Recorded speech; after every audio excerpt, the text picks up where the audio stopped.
Did you know that one man dared to stand against an entire nation led astray, with nothing but his faith in God and his boldness to confront falsehoods?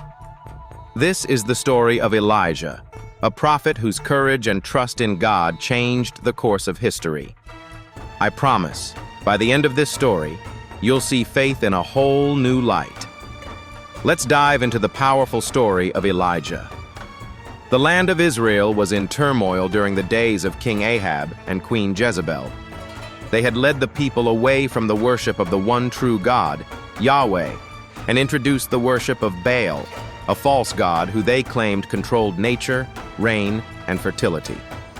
The people were confused and lost, torn between tradition and rebellion, truth and falsehood.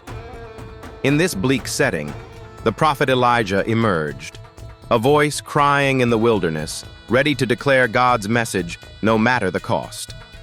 Elijah was a Tishbite from Gilead, and we first meet him in 1 Kings 17, where he boldly confronts King Ahab.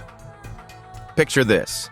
A rugged, desert-tough man with a fiery look in his eyes walks into the royal court, an outsider among the royal extravagance. With no hesitation, he declares, "As the Lord God of Israel lives, whom I serve, there will be neither dew nor rain in the next few years, except at my word." Imagine the audacity. Elijah wasn't just risking his reputation, he was risking his life. Such a proclamation was a direct insult to Baal worship and a challenge to the kingdom.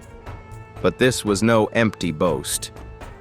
As Elijah spoke, the rain ceased, and a severe drought gripped the land. It was a divine sign meant to show that Baal had no power over nature. Only the God of Israel controlled the heavens. Yet, Elijah's life was in constant danger after this confrontation, so God instructed him to flee to the Kerith ravine, east of the Jordan River. There, in the solitude of nature, God provided for Elijah with miraculous provisions. Ravens brought him bread and meat, and he drank from a brook. Think about this for a moment. God used ravens, scavengers known for their selfish instincts, to sustain his prophet. Doesn't that show how God can use even the most unexpected means to provide for us?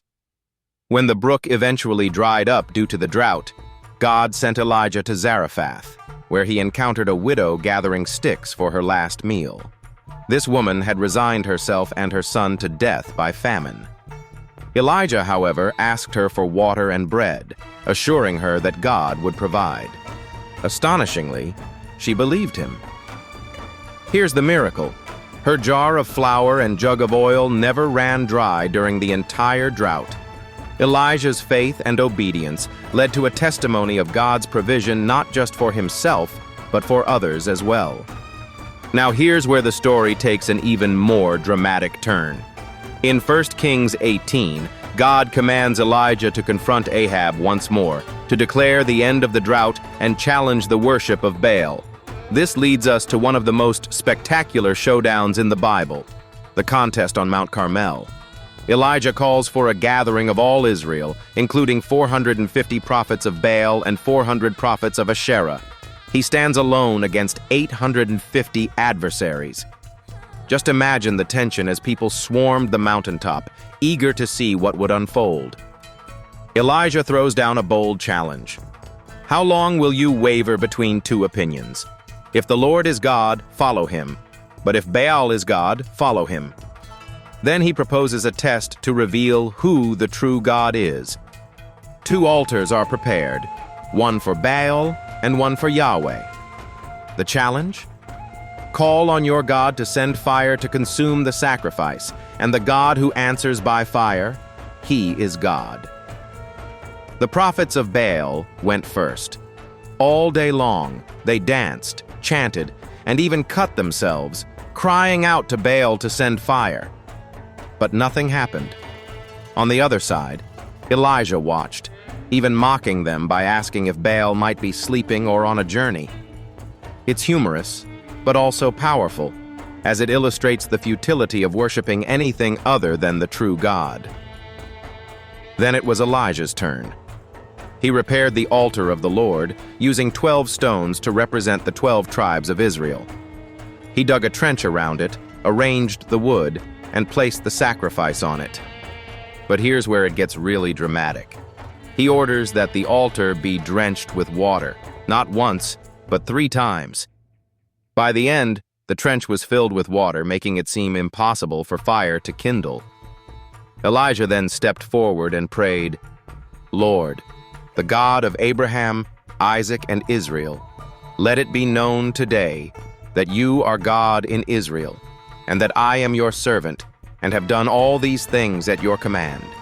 Answer me, Lord, so these people will know that you, Lord, are God, and that you are turning their hearts back again." And then, it happened.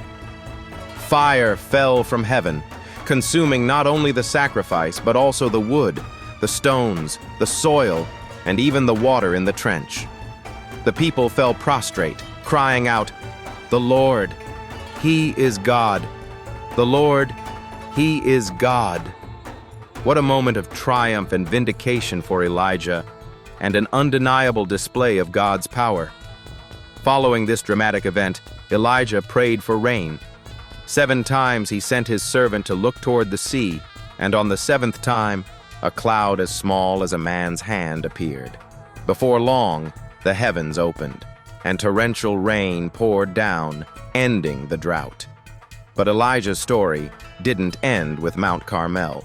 Despite his faith and courage, he would later face moments of deep despair. Queen Jezebel, enraged by the defeat of Baal's prophets, vowed to kill him. Elijah fled for his life into the wilderness, feeling completely defeated and alone. In his lowest moment, he prayed, "I have had enough, Lord. Take my life. I am no better than my ancestors." Yet God didn't abandon him. Instead, he ministered to him tenderly. An angel of the Lord brought Elijah bread and water, and the Lord spoke to him, not in a powerful wind, earthquake, or fire, but in a gentle whisper. This reminds us that God's presence often comes not in grand gestures, but in quiet, reassuring moments. Elijah went on to mentor Elisha, another great prophet, and eventually, he was taken up to heaven in a chariot of fire. His life is a testimony to faith, courage, and God's unwavering support in our weakest moments. Isn't it amazing to see how one man's obedience and trust in God impacted a nation? So what can we learn from Elijah's story? First, standing for truth requires courage, but God equips those He calls. Second, His provision is both miraculous and personal. He sees and meets our every need. Third, even in our lowest moments, God is near, ready to restore and strengthen us. If this story has inspired you, share it. Sometimes a single story can ignite a world of faith in someone else's life. Until next time, keep walking in courage and trusting in the Lord.